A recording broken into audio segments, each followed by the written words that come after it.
to sort of say that the men-on-men violence is as perhaps pernicious as the men-on-women violence, I think is to sort of detract our attention from the larger systemic violence that women face in far greater numbers and at a far more sort of seemingly exponential rise right now. So to me, the discourse is never enough. And given that we still have an incredible class bias in how we see both victims and perpetrators, so if the victim is from a lower class, economic, socially, of course, we tend not to want to pay much attention to it in the media as well. So the Dalit women being raped by our own forces in the northeastern regions is something that hardly makes the news. Whereas if it's somebody who's educated of a middle class as a victim, the media will follow that for a while till the next story comes along. We've seen the opposite happen in the case of a perpetrator. That when the perpetrators of Jyoti as well as the Shakti Mills victim were of socio-economically disadvantaged areas, we immediately called for castration, death penalty. Nobody bothered to have an investigation. And yet when the Tarun Tejpal case just emerged, it was all, well, let's slow down, let the system take its course. So I think we need to acknowledge how deeply and profoundly we look at violence against women through this sort of very, very classist lens. And that to me is sort of the bigger elephant in the room, which many circles are not willing to address. Shireen, I'm going to ask you to respond on that. In your book, Sex and the Citadel,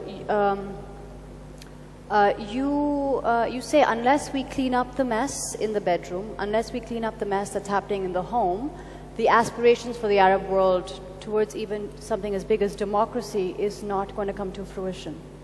Can you tell us a little bit about that? Well, let me start by saying it is quite sobering for us sitting in countries which have gone through the upheaval of the Arab Spring to look at the situation in India vis-a-vis women's rights, because you are the oldest democracy in the global south. You have a system that we are stumbling towards on our scenic route to democracy.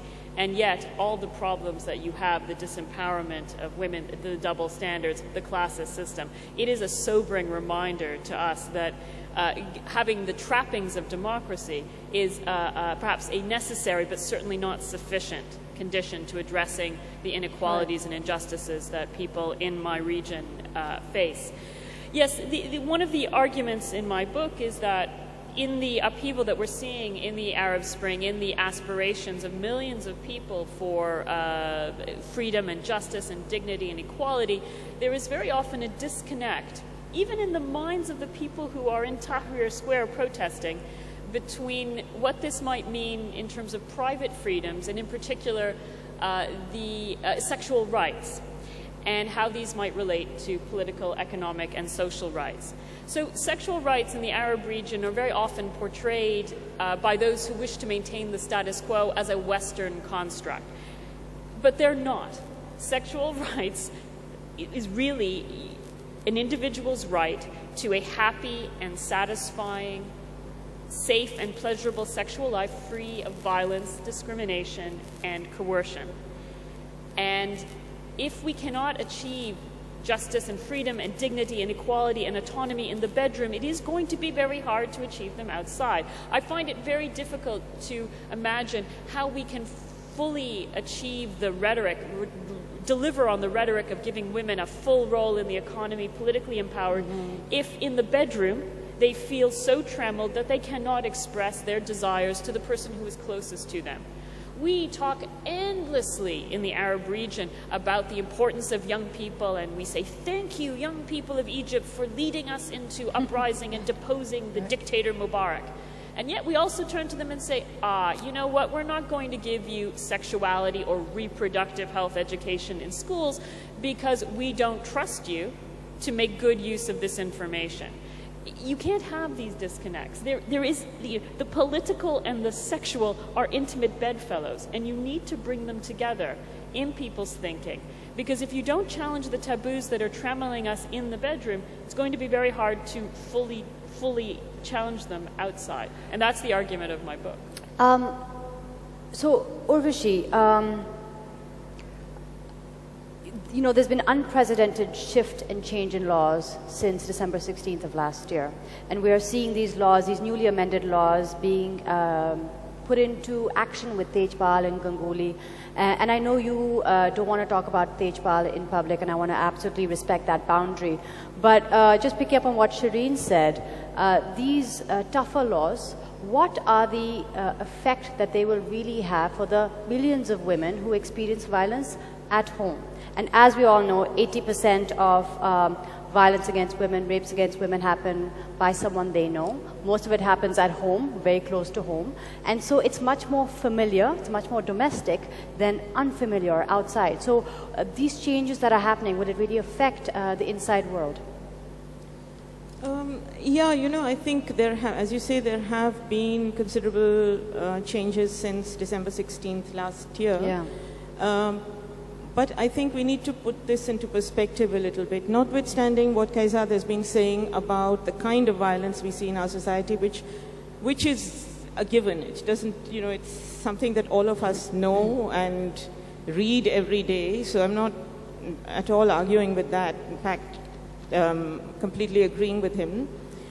But I think the perspective is that the changes in the rape law that came about in 2013 were not only the result of the protests that happened after December 16, 2012, but were the result of a concerted campaign carried out by women's groups for the last 10 or 15 years, and there was already an amended draft of a law on the table which was being considered when the protests happened, when December 16 happened, and when pressure built up, and then the state set up the Verma Committee, and then the new law came about, okay? Now, in the new law, there are some good things and there are some bad things. The law in itself will not change very much.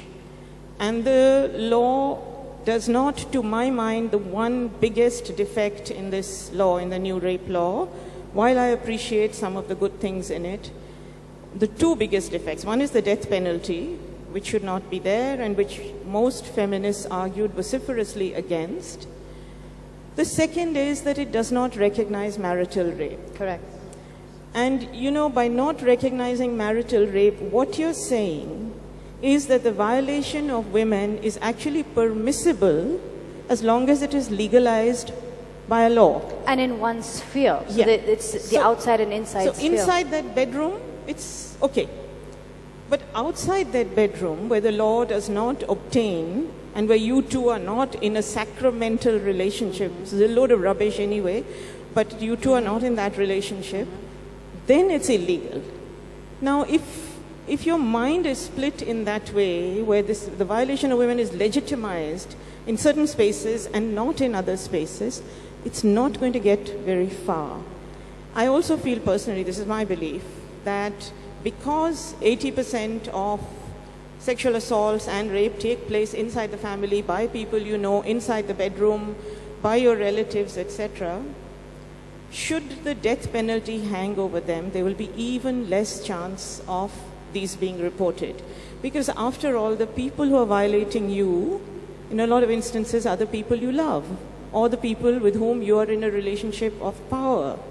Well, or that, dependence. even the term predator, we use it for something out there. We don't use it for father, brother, husband, neighbor. The predator's we don't use in it. your bedroom, Right. It's in your family. And it's very, very And difficult to, right. For women to not only identify, but also name and then speak out and then fight that battle. So if you impose these punishments which bear no relationship to the reality of their lives, how effective are they going to be? So I think the law has a place. And I think it's really important that we've got the new law because, unlike you, my perspective is, as an activist in the women's movement, for us, every little inch that we get has to give us the optimism to move further. And we've gone grey, we are exhausted, we are burnt out, we are fighting away for these changes. So I think that law has made some difference, and it's really important to have it as a horizon. You can't gainsay that. You can't say get rid of the law. You have to have it. But then the next step is implementing, changing. And women's groups, for example, this time, have not said, okay, we don't like everything in this law, so we are not going to work with it at all. They've said, okay, we won a limited victory. we'll work with this and we'll keep on battling till they recognize marital rape. So, I And think Kehzad, I the- see you nodding. Go ahead. Yeah, and I sort of tend to be the resident cynic wherever I go. So part of my frustration is that we've been talking about these things for so long, Yeah. and yet the change is always incremental. It's always sort of throwing a little bit of a sort of a carrot and saying, okay, be happy with this. And I frankly, I'm kind of tired of that kind of approach from the people that need to give us the change. The other thing about this... Who are these people who need to give us It's the systemic, it's political, and it's the police, and it's the judiciary. change? And it's you. Of course it's me, and of course it's all of us sitting here. But we can't, I mean, with this Justice Verma Commission, for instance, very progressively they announced that there would have to be mandatory sex education. Now this has been about a year ago that we came up with this. Where is the institutionalization of these sex education curricula? Where is the monitoring of these? Where is the sort of system that's been put into place? It's all very well to have a law in place. Where has been the training of police, which is needed on a massive level, to sensitize them as to how to deal with victims when they walk into their police statements, and not to in turn around and rape the women who've come in to report a rape? Where is that change? Where is that training? Is that training being parallel tracked with laws? Is it Is that change being parallel tracked with the change in I'm laws? not seeing it anywhere. I think the thing is that you're absolutely right in saying what you are. There is no will behind that change. I think our politicians, our parliament is informed by a deep misogyny. That is quite evident. You see what Farooq Abdullah just said 2 days ago. I mean, you really want to slap the man for being in power and saying something like this. But I think the difference is, maybe from where I come from, as women activists, we berate the state for not fulfilling its responsibilities. But we don't only do that. We move and we start. Now you look at what's happening. Women's groups across the country are now putting in place committees which are helping corporations to understand how to implement the Vishakha guidelines and the changes that came about in the Sexual Harassment Law 2013. And while they are making the critique that you are making, they're also doing this. They're working with schools to do sex education. If the state won't do it, okay, at least we will not give up our responsibilities. So that is where my, if you like, optimism comes from. Because I think you have to recognize the positive with the negative. And with the laws, we don't know what the implementation as well as the effect is going to be in more rural areas with the Khap Panchayats rule. So to assume that just because we have this law at a national level, Whether that the they local implement it. councils, which really control much more of our population than the urban courts do, what is the effect in those areas? So again, I keep wanting to sort of say we've Where's got it to get trickling out down? of this urban lens when we look at the violence against women, because it's so much more sort of endemic, perhaps in the rural areas than we're even aware of. So that's mine. You're the only guy on the panel, and this is something that Shireen had brought up even in her book, which is the solution or inching towards a solution about violence against women, paradoxically sometimes leaves out the men. I would love to ask you, and I'd love, to find out what's happening even in the Arab world with regards to this. But I would love to know, what are men thinking? What are they thinking when they overstep a boundary? What are they thinking? What goes through their mind? What? And if we don't know, how can we find out? Because it is an important, I do not know, and how do you find out? And when will that piece of the puzzle become important enough for us to invest in finding out? Because I know it's something you grapple with it as well.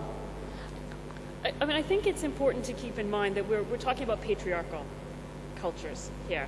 And in a patriarchy, to use an Egyptian metaphor, if you're at the top of the pyramid, life is quite good. But for everyone else, women or men, further down the line, an authoritarian, exploitative power structure, life is not great, even for men. And we forget that element. And certainly India, for example, and many other parts of Asia have really had very strong research in trying to understand what drives men to behave in the way they do. Now, we don't even have that research yet in the Arab region. And we are moving towards that very slowly in a sort of an emerging climate of greater freedom of expression, and intellectual freedom. Nonetheless, if one looks at the data that we have from studying tens of thousands of men around the world, including India, it's very clear that there are factors which do predispose men to violence against women. And some of those are related to the subjugation of men who are poor, men who are desperate. We know, for example, work-related stress, unemployment, can be a very big driver of men's behavior, exploitative behavior of women. Again, I think we need to start thinking about how do we construct the idea of what it is to be a man, and how does that then influence men's behavior? Because we know from around the world, when you put men under stress, they tend to behave badly. And the next people down the line they behave badly to are women. And so starting to talk to men, understanding why they do what they do. For example, we know that men who have a history of depression, men who have a family history, who have seen their fathers beat their mothers, or have themselves been subjected to abuse as children, are much more likely to go on to be abusers and violent against women. So I think it is time, certainly, to start talking to men. And there are some very interesting projects from around the world, particularly in Brazil, for example, which are actively intervening to stop this cycle of violence. But part of the problem, for example, we have in the Arab region is that we conceptualize men as part of the problem. They are the abusers and the exploiters and the transmitters of disease. But until we start also considering them as part of the solution, we will never get as far as we wish to get in empowering women. Correct.